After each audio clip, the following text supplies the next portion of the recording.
I wanted to say a few more words about computers and their usage for various Torah topics after making a small sample lesson where I tried to take random pieces of Jewish texts, a passage from the Talmud, a passage from the Shulchan Aruch and the commentators, and to my surprise, at least in this sample example, even though before I had some experience where the translation wasn't accurate, but I don't know if it's getting better or I got lucky this time, but the translation was mostly pretty good, except the writings of Vilna Gaon.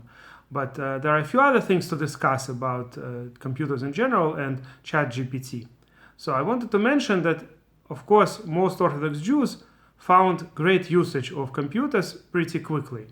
I mean, for one thing, even simply writing, for instance, Tshuvot, writing the responsa is much better using a computer. It used to be that people used to type everything on the typewriter, and before that they used to write everything on paper. And of course, that is very hard to change later. If something went wrong, it's impossible to erase simply, or the methods for erasing or fixing things are very, very complex, so you have to retype everything one more time. There was a great rabbi who I actually met once, who used to live near me. He lived at the end of his life, he lived in the land of Israel, but most of his part of his life he lived in Europe and in Austria-Hungary, I think, originally, or at least that's what these areas were called before World War One. But he was born after World War One, before World War Two, so probably the area where he was born may have been either Hungary or Romania. They kept changing these areas. Now I think it's part of Ukraine. But anyway, his name was Rav Menashe Klein. He survived the Holocaust. He was in Buchenwald and was redeemed, was saved by the Americans, and later lived in America for most of his life. And at the end of his life, he lived in the land of Israel.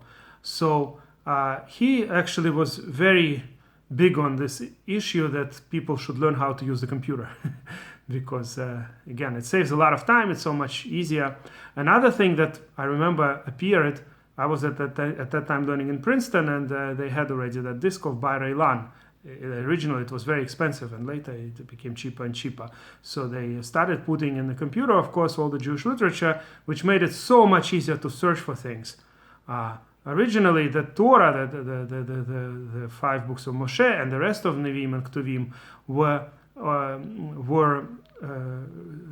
indexed using something called concordance, something like that. This concordance. So these concordances, they would basically have for every word where it appears in Tanakh. And it's a pretty big volume. I used to own that. My wife actually gave it to me as a gift when we were getting married. So I used to own this huge thing, and it used to help a lot to find things quickly. But that's only in the Tanakh, only in the written Torah. And even for that, there was a huge volume. And I think I saw once there was some edition which tried to do the same thing for the Talmud. And of course, that would take the whole shelf. And can you imagine how much easier it became when all these things became part of the computer, were computerized? First on Bar-Ilan disk, then on DBS and other databases. There were a few different companies that did this. And it became so much easier to search for things. I remember talking to a certain rabbi of Avram Yosef Rosenberg, who used to work for ArtScroll. And he said that we used to search for everything by hand, and now, of course, it's becoming easier. So that was a big thing that the Jewish people started using almost immediately when the possibility arose. Another interesting thing is that a lot of rabbis supported this idea that a program was made to check for Sifrei Torah, for the Torah scrolls and mezuzot and tefillin, for whether there are errors there. Now, the computer cannot really tell you if there is an error or not. What the computer can tell is if the particular letter is written maybe incorrectly, that something is wrong with this letter possibly. And already the sofer or the rabbi will decide if it's kosher or not kosher. A lot of different laws with regards to kashrut of letters. But the computer can do is point out those letters that are possibly problematic. And that's just great. Again, you have something like 300,000 letters in the Torah, in just the 5 books of Moshe. 300,000 letters, can you imagine? And any one letter that's not written correctly makes the entire scroll pasul, not kosher. And these programs, again, they were incorporated very long time ago, many decades ago, and almost immediately widespread, especially in Israel. Pretty much all the mezuzot, all the tefillins that come from Israel, all the sifrei Torah, they're all checked by the computer. And then, verified, of course, by a software. Again, the computer cannot decide if it's kosher or not, but it can point to those letters that might be a problem. So that was the next great usage of computer technology.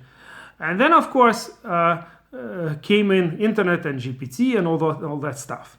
So here is where my experience is somewhat ambivalent on these issues. There is no question that in the previous lesson I showed that at least some of the translations that it does, it's pretty good at doing.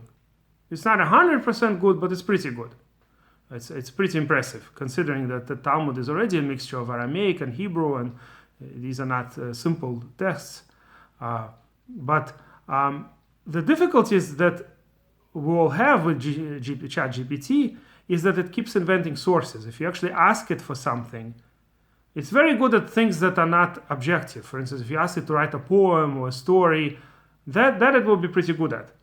But once you ask it for specific things, like give me the source for this and that, or where in the Talmud it says this and that, a lot of times it will give wrong sources, and it invents sources. That's the bigger problem. It's not just that it's saying I don't know.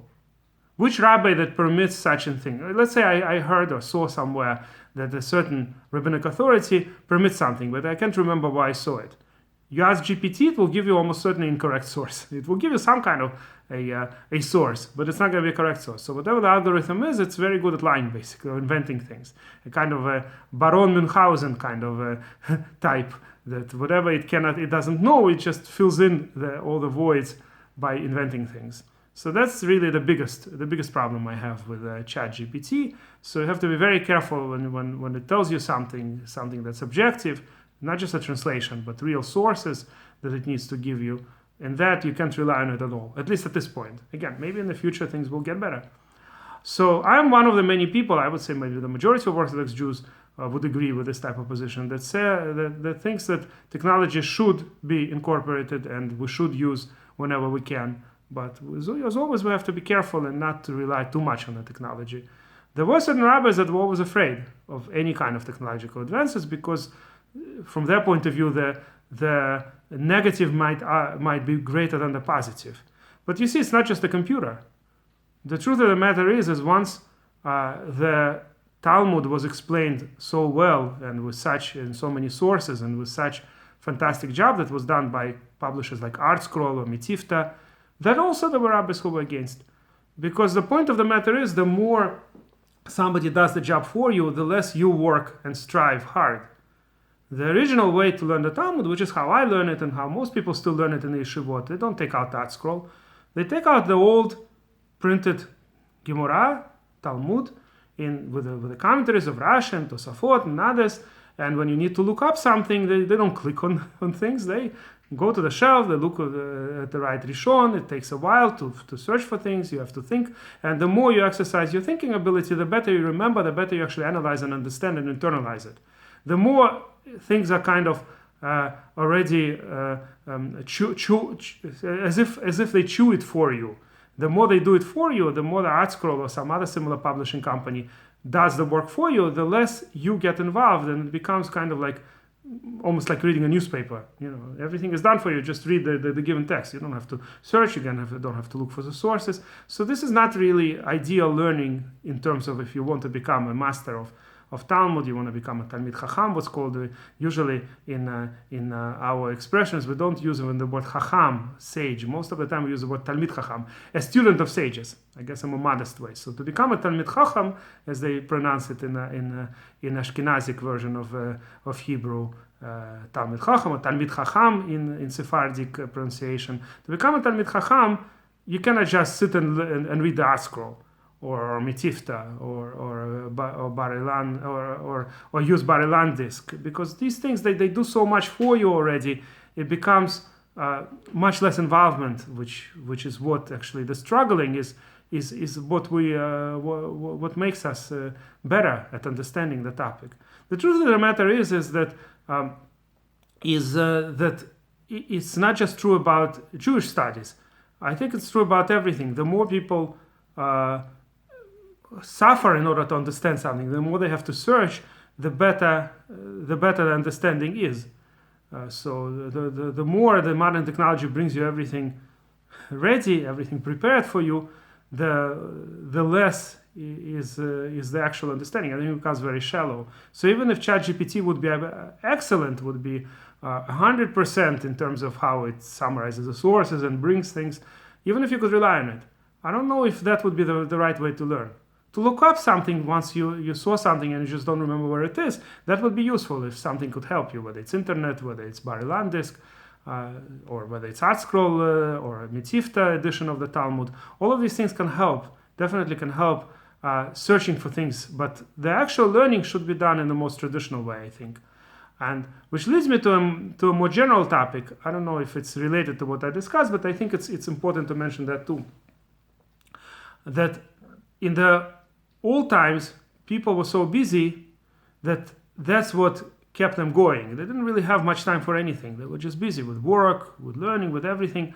The more the modern technology saves us time, the more professions will become outsourced to robots, basically. The drivers, instead there will be self-driving cars and trucks. Many different professions. A lot of the translations now are done automatically, or at least 99% of the work is done automatically, and you just need a human editor afterwards. A lot of the things are becoming more and more driven by artificial, whether it's artificial intelligence or other kinds of programs. And of course, even earlier than that, a lot of the technology of growing food became outsourced to machines. It used to be that people had to do everything manually, and so a lot of people were involved with food production. So you'd think, wow, that's just great. So many people have so much free time. Maybe 50 years from now, 90% of the society will not need to work. There will be only a few jobs left. Is that really good? Do we really want it that way? The problem is that it's not necessarily a feature, it might be a bug. I'm a programmer. There is an expression called it's not a bug, it's a feature.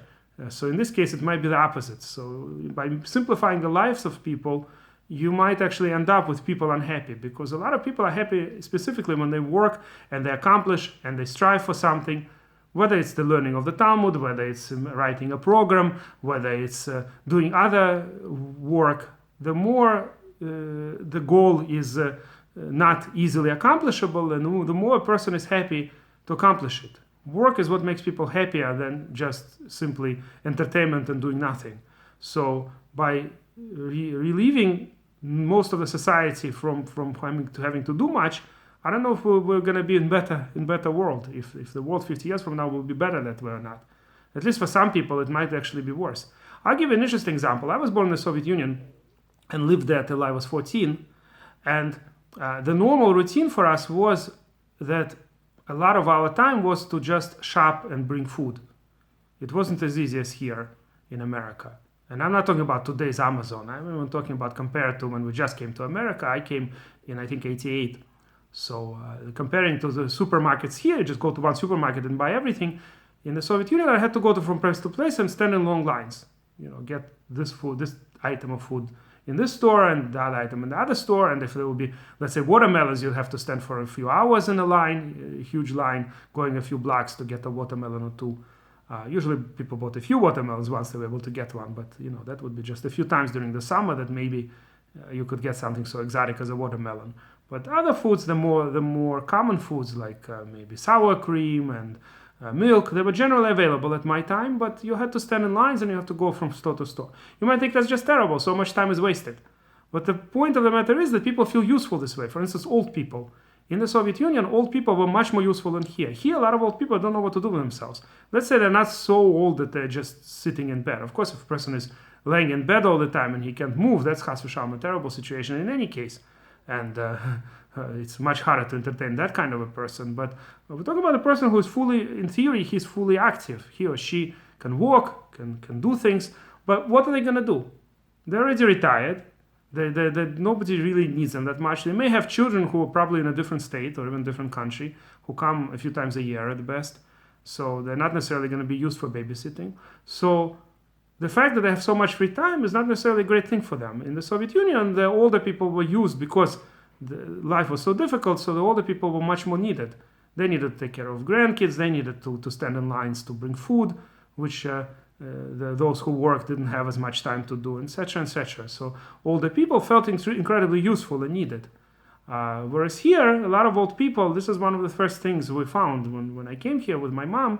I was 14 and we came to this country with nothing, and my mom and I used to work sometimes by just walking with an old person. Let's say my mom would walk an old lady, would pay her, this lady would pay her, let's say $5 an hour, so that she walks with her to the store or just walks with her in general outside so she's not alone. Because people were very lonely in America. We seem to find that, as opposed to Soviet Union, where people were very busy and were very needed by everyone, in America, a lot of times people were incredibly lonely and they didn't really have much to do with themselves. So in terms of that, Orthodox Judaism actually has a solution. It's just incredible how much an Orthodox Jew has to do. So even an old person feels very useful. Even if this person, Chas v'Shalom, is alone, maybe he didn't have children for various reasons. I mean, there are cases when people can't have children, unfortunately. There are all kinds of tests that a person goes through in life. But even if there is such a situation, or, maybe his children are in a different country, that could happen to us as well. Orthodox Jews sometimes have a person maybe living in one country and his children are in a different country. That could happen. But at the very least, this person, he'll be going to the synagogue a number of times a day. He'll be attending certain classes in Torah. All of that is going to take time. So at least his life is not totally empty and doesn't. It's not as boring as for most other people who have to artificially find themselves what to do. And interestingly, even during Holocaust, a lot of the people survived. Those who survived in these horrible concentration camps say that a lot of them survived because they were religious and they had something to live for. For example, there was a certain rabbi from Khust. That's another city that's today in Russia, in Ukraine, I think, but used to be part of, I think, Austria-Hungary originally, or other countries that it split into later. So this Khust rabbi, he wrote later a book about his experience in Auschwitz.